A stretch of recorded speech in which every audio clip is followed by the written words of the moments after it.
My goodness, what a wonderful group of friends. Thank you all so much for being here. I'm Britton Bostick. I'm the City of Fayetteville's Long-Range Planning and Special Projects Manager, and probably my favorite part of my job is events like these and being able to tell the story of Fayetteville, even if I wasn't here in the 1830s and 1840s to witness it myself. To kick us off, we'll have remarks from one of the best partners in crime I have ever had professionally, and we have had probably more fun in the last 3 years than you should ever have when you're erecting historic markers to speak about the decease of people who are very important in Fayetteville's history. But I deeply appreciate the support we have had. I deeply appreciate the partnerships we have had to get this done. I know a lot of you were here last summer when we dedicated the Nelson Hackett marker at the other end of Block Street, and it is quite remarkable that we have 2 Nelsons honored on this street. This will be Fayetteville's second historical marker in our downtown, but the first originally designed and completely unique to Fayetteville marker. And so to speak about that, I will introduce the man who truly needs no introduction in this city, Mayor Lionel Jordan. Well, good afternoon, everyone. I'm going to make a few remarks about the marker. But I want to thank everyone for being here today. At the Nelson Orr marker unveiling. I would also like to thank all the city staff that worked so hard on this. Let's give them a big round of applause. Britton, and I want to thank J.B. Hogan, Jerry Hogan, give him a round of applause. Sean Tootin and everyone involved in this project, thank you all very much. Jerry worked on the research for this marker. He collaborated with Sean Treat at the University of North Texas and Sean Tootin at the University of Arkansas. His research included property ownership, plat records, Washington County records, and writings by A.W. Arrington, who wrote under the pen name Charles Summerfield and James Van House, among others. We have two national trails pass through the city of Fayetteville, including the Trail of Tears. Now, you're all familiar with the Trail of Tears. We do a dedication every year out there. The Trail of Tears was the forced relocation of American Indians from their homelands in eastern United States to Indian Territory, present-day Oklahoma, between 1830 and 1850. Nelson Orr was a Cherokee man whose removal from his ancestral lands via the Trail of Tears ended in Fayetteville. Nelson Orr was a member of the John Bench detachment of the Cherokee Trail of Tears, which included about 1,200 people. Important work is being done to research and share the route and the experiences of that group, especially through Fayetteville. Orr encountered the Wallace brothers on the Fayetteville Square and was stabbed in an altercation. The city dedicated a marker last year to Nelson Hackett, a man enslaved by the same Wallace brothers. We're working with community partners to tell the full Fayetteville story, especially as we approach our 200th year anniversary, and I'm honored to unveil this marker. And the marker reads, on Sunday, January 13th, 1839, Nelson Orr was fatally stabbed by local grocer Willis Wallace very near this location. Orr was part of the John Bench Cherokee Trail of Tears contingent camp near present-day Fayetteville High School. Willis Wallace was acquitted of the killing in May 1839. Orr's final resting place is unknown. So that's just a brief history on what we're doing here today. So thank you all very much.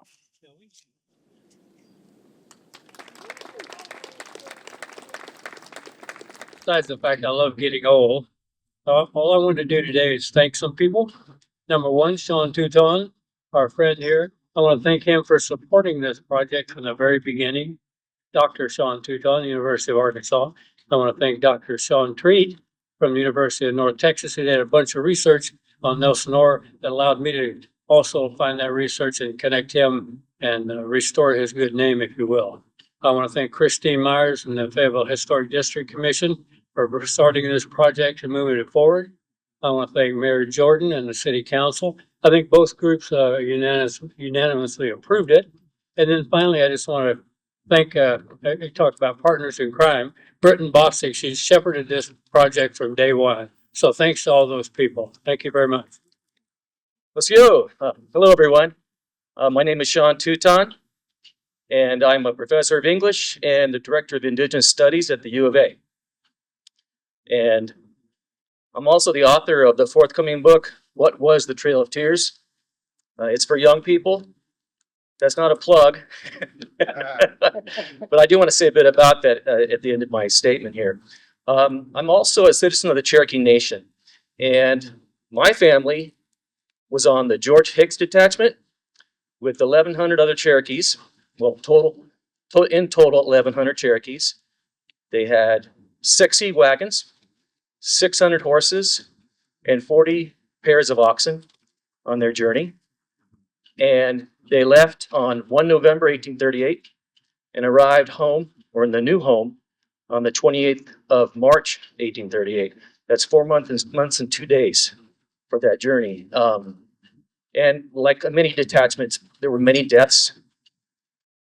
And we remember those today, along with the death of Nelson Orr, and give great thanks to y'all, everyone here in Fayetteville. And the Cherokee Nation today is very proud and thankful as well to finally see justice done, to properly recognize Nelson Orr for the history books. That detachment of my family was one of 14 detachments, and it was maybe like many others, many people died. And Nelson Orr was on the Benj detachment. John Benj was the conductor. He led the detachment, a Cherokee leader. And to understand how we got here, what led to this moment of many would call genocide and expulsion from indigenous lands. You see it around the world sometimes. How we got here. Cherokee Nation used to be, a small part of it still resides in southeast of the United States, including parts of the states of North Carolina, Alabama, Georgia, Tennessee, and for perhaps thousands of years, Cherokees recognized that as their homeland. As white people began to move near and live around Cherokees, Cherokees came to adapt the ways of white Americans, including going to school, inviting churches to reside in the nation, having courts, having schools, having ferries and mills, and sometimes, to the astonishment of their white neighbors, they had achieved a level of civilization, sometimes surpassing those of people around them. So, with that great level of education, the investment in literacy, actually inventing their own written language, Cherokees had believed they had finally made it clear to Americans around them that they could interact and be respected as equals with other people. Well, a sad thing happened. Gold was discovered in Cherokee Nation, and more Georgians wanted to get their hands on that land, passed a law so that any citizen of Georgia could win a lottery ticket and be able to take Cherokee land. And they began to flood into Cherokee Nation. People died. People were raped and abused, whipped, stripped and whipped. And those abuses led Cherokees to appeal to Congress and hire lawyers and take them to court, right? Well, a Supreme Court decision in 1832 said Cherokees would indeed be allowed to remain in their land, and it was a sovereign country. And then along comes, of course, Andrew Jackson, who got elected on the promise of expelling Cherokees and stood before Congress and said that Cherokees were savages and incapable of being educated, and they would eventually die off before the wake of civilization. And the best we could do would be to send Cherokees west to preserve them for a bit before they finally went the way of their ancestors. And that led to the Removal Act of 1830. Okay, so that's a little backstory here. On May 28th, 1838, began what was called the Roundup, and Cherokees were driven from isolated settlements at the points of bayonets and into camps, which they called stockades, 31 of those. And then there they weltered for sometimes months, as many as 6 months, before they're eventually driven down to what they called the immigration depots. That would be along the rivers.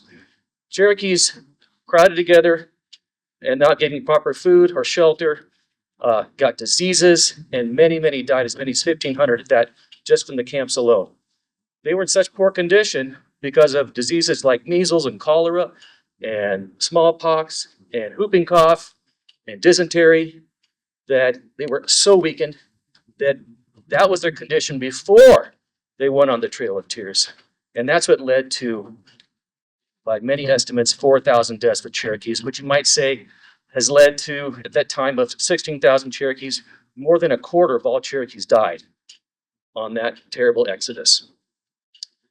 The bench detachment, when it left in the fall of 1838, by the October 10th in present-day Huntsville, Alabama, on the Tennessee River, 50 people were buried on that day on October 10th. They had just gotten started. So you can imagine what condition the bench party was when some 1,900 people, Cherokees, arrived here to camp down by the present-day women's soccer field at the U of A.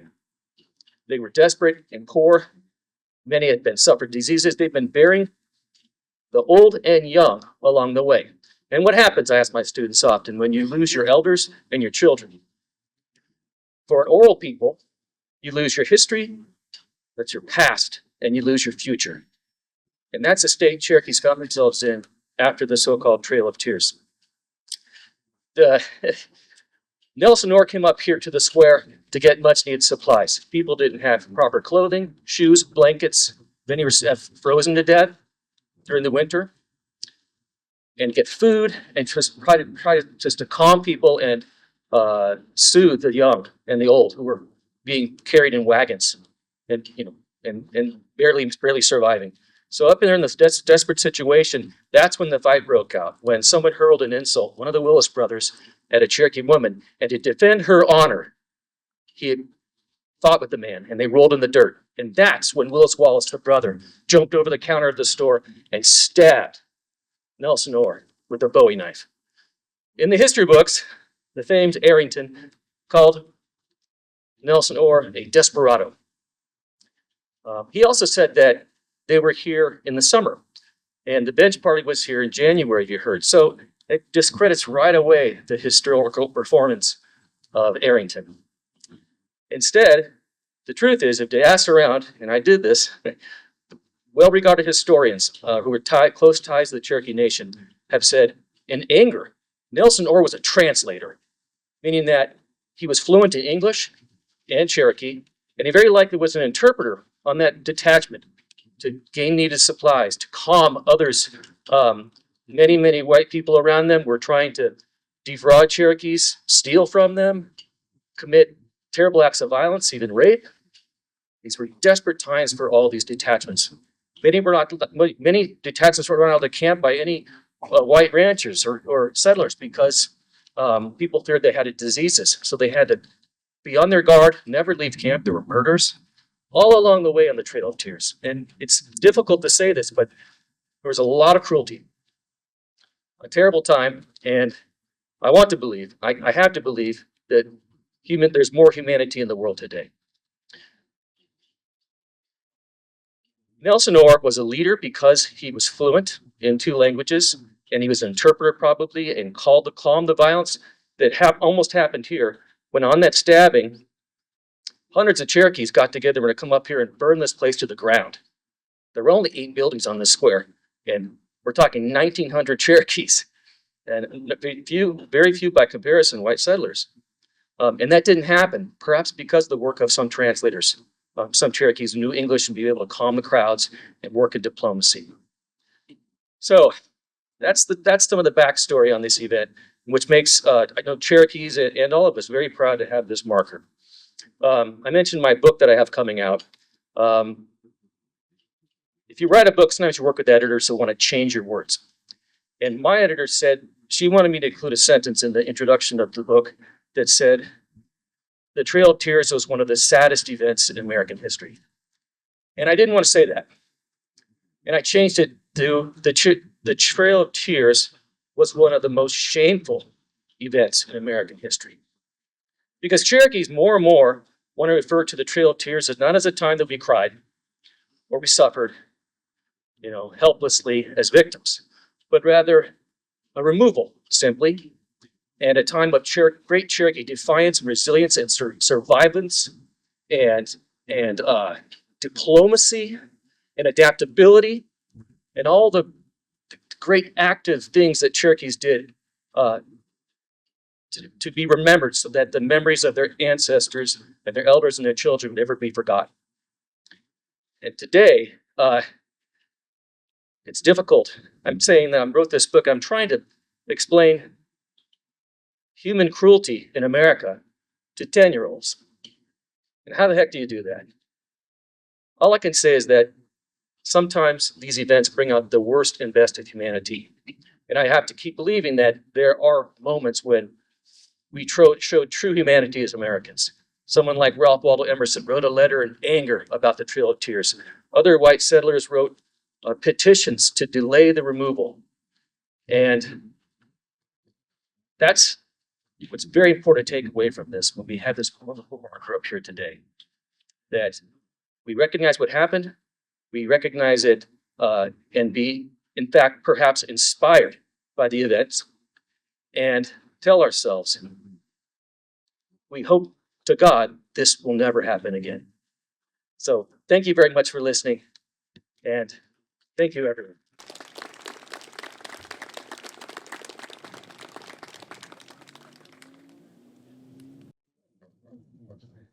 My sincere thanks to Mayor Jordan, JB Hogan, and Dr. Touton for being here to share words with you all.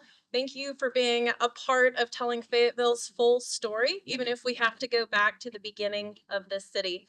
And that will be a 200-year anniversary coming up in 2028. If you have ideas, let me know. But in the meantime, we welcome you all to make use of the street being closed. If you would like to have a chat with each other, speak with some of the authors of this marker, or also if you'd like to take photographs and share this story with others. Have a great afternoon.